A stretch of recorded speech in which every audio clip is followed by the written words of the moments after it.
இன்றைக்கி கடலைக்கறி எப்படி செய்கிறதுன்னு பார்க்கலாம். அதுக்கு நான் கொண்டக்கடலையை நான் என்ன பண்ணியிருக்கேன்னா ப்ரௌன் கலர் கொண்டக்கடலையை நல்லா ஊற வச்சு எடுத்து வச்சுருக்கேன்.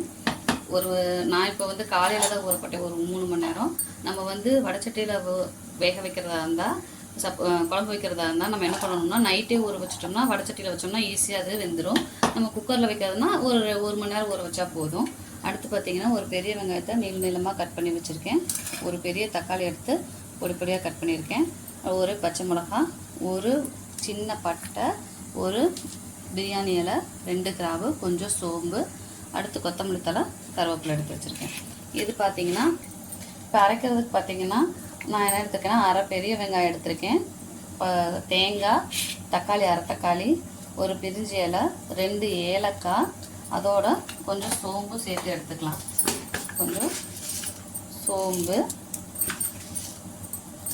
அதோட மிளகு கொஞ்சம் சேர்த்துக்க போகிறோம், கொஞ்சோண்டு மிளகு. இது எல்லாத்தையும் சேர்த்து அரைச்சி எடுத்துக்கலாம். இப்போ நான் எண்ணெய் சேர்த்திட்டு வச்சுருக்கேன். ஒரு பட்டை, பிரிஞ்சி இலை, கிராம்பு, சோம்பு எல்லாத்தையும் போட்டு தாளித்து எடுத்துக்கலாம். இது பொரிஞ்சதும்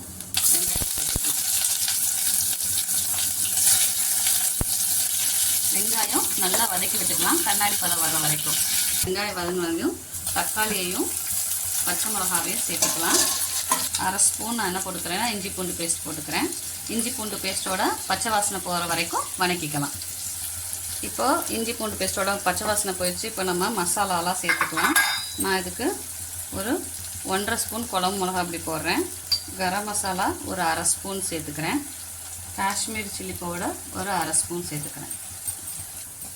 இது வதக்கிட்டு இப்போ நம்ம ஊற வச்சுருக்க கொண்டக்கடலையை சேர்த்துக்கலாம். இப்போது குழம்புக்கு தேவையான உப்பு போட்டுக்கலாம். ஒரு டம்ளர் தண்ணியை சேர்த்துக்கலாம். மிக்ஸி ஜாரில் போட்டு அரைச்சி எடுத்துகிட்டு வந்துட்டோம். இப்போ இதை சேர்த்துக்கலாம். இப்போ பார்த்திங்கன்னா கொதிச்சு வந்துருச்சு.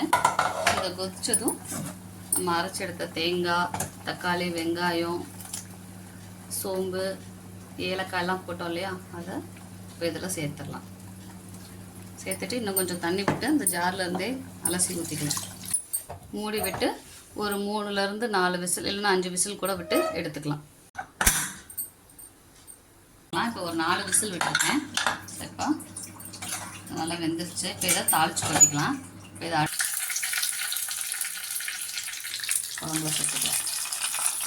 இப்போ நறுக்கி வச்சுருக்க கொத்தமல்லியை இதில் போட்டு மிக்ஸ் பண்ணிவிட்டோம். இப்போ நமக்கு சுவையான கடலைக்கறி ரெடி.